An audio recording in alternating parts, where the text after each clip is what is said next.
The Tomorrow War is the latest movie from Amazon Studios. It was purchased last year during the pandemic from Paramount, who produced it with Skydance. It stars Chris Pratt as Dan Forrester, who is a former Marine and current biology teacher at a high school, who gets basically recruited into going into the future and fighting a war against a bunch of invading aliens that invade Earth 30 years from the present. And the idea is the attacks from these creatures have been so overwhelming that Earth's population in the future, I believe it's 2051, is dwindling down to where it's less than 500,000 on the planet. So technology is invented to send soldiers back in time, to recruit soldiers, volunteers, draftees, all sorts of types, to basically go with them into the future to help. This is a really good premise. The previews didn't really go into a whole lot. Like, a lot of the preview is built around Chris Pratt. You do get okay, they're from the future, you have to go to the future to help, but it focused a lot more on his character being the everyman thrust into this situation. And I think that was probably a smart reveal, because I think, the first 30 minutes of this movie spends a lot of time not providing background, but just kind of setting the table. You see what's going on, you learn about the invasion, you see, how things progress as far as the future, I guess I'm just gonna say time travelers, the time traveling soldiers.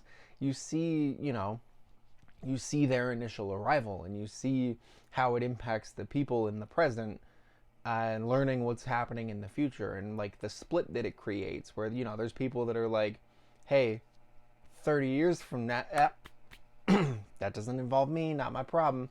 Then you have the people that are well, 30 years from now means that's probably our kids and our grandkids, so we should probably go help them. So Dan Forrester, Chris Pratt's character, gets drafted, and he ends up getting sent into the future, where he has to serve a 7-day tour. And the people that come back from these tours, it's less than 25% of people that are volunteered or drafted in the present and sent forward. Less than 30% of them come back, and the ones that do are very clearly messed up. There's support groups and types of meetings for PTSD and stuff, like what we would have now for returning soldiers. It just happens to be the trauma of the future war, as they keep calling it.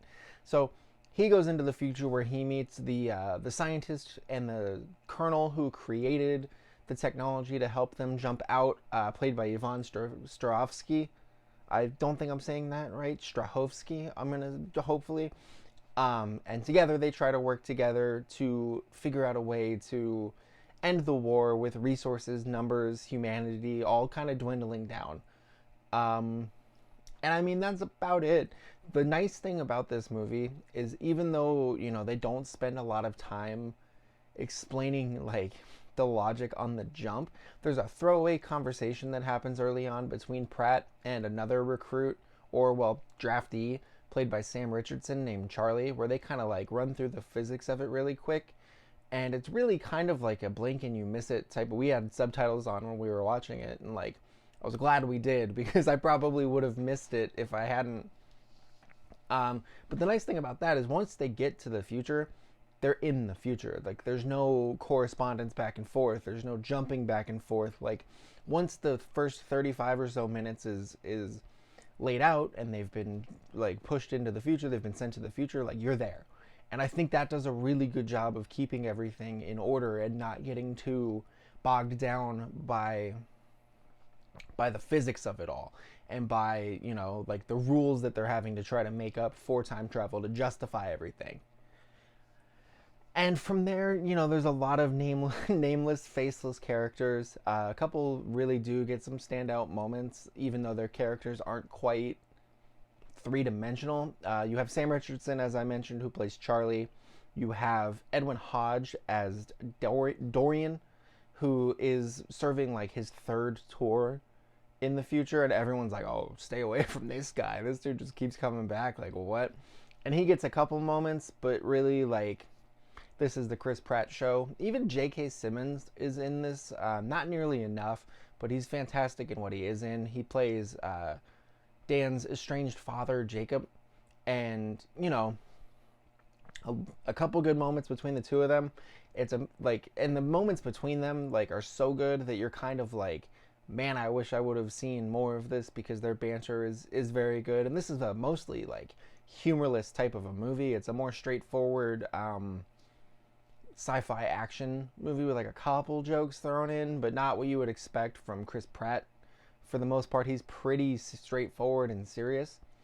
And then Betty Gilpin as well plays his wife Emmy in the present, and she feels way not misused, but way underused.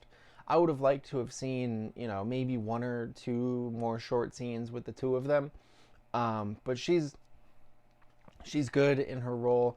They give her a little bit more as the plot kind of moves on, but it just felt like it was just not enough for an actress of her caliber. I will say too, one thing I really liked about this movie is that the action sequences are very well executed and well set up. This movie, you know, builds to like 3 or 4 big sequences, and the action was well paced. It was easy to follow. Chris McKay, who handled the directing duties, this is his first live action film. He directed Lego Batman a few years back, and this is his first live action. And he really had an eye for setting the action sequences and executing well. Something that helped that a lot too is the fact that the white spikes are really, really well designed.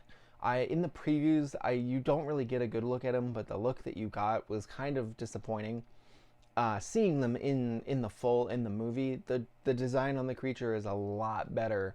And I also really liked the idea of it. Like, this is an original movie about, you know, time travel from the future to the past to help bring people back to the future. Like, I really enjoyed it. I thought it was a good original idea. It was a lot better than I expected going in, because the reviews made it sound like it was kind of going to be like a derivative Terminator, and it's not quite that level. There were a couple things I didn't really enjoy. It's paced really weird. So like I said, there's like 3 or 4 big sequences for action, like the big action set pieces, and those are awesome. And then the in between is just oddly laid out and just oddly paced. You get like big action scene, tiny little scene, crescendo into a big emotional scene. Then you kind of like think it might be over, and then there's, you know, another hour left, kind of like this. So the movie is 2 hours and 20 minutes long. There were like 3 or 4 parts where I thought like it was gonna end and just be like, oh, franchise is here. Another thing that I just found kind of odd is, I think I mentioned it earlier, Chris Pratt is kind of just one note throughout this whole movie. He makes a couple jokes early on, and then as soon as they jump to the future, he basically goes from being like, I'm a biology teacher now, guys, I haven't been a soldier in 15 years. He hits the ground in the future, and he's like, fall into position, God, all right, you go here, I need a point, you run back, you go into the way. Like, he just snaps into soldier mode, and like, that's it. He is soldier mode basically the rest of the movie. It just felt like it needed like just a little bit more humor, a little bit more levity. There's probably scenes like that got left on the cutting room floor in favor for the big action, because this is a movie that is very clear that Amazon has like tentpole in mind. They spent $200 million on this movie. Like, production costs were negated because they bought it from Paramount, but the budget for this movie is listed as $200 million, and that includes marketing and all of that. So it's very clear that Amazon is banking on this to be a huge hit for them, and I would imagine that means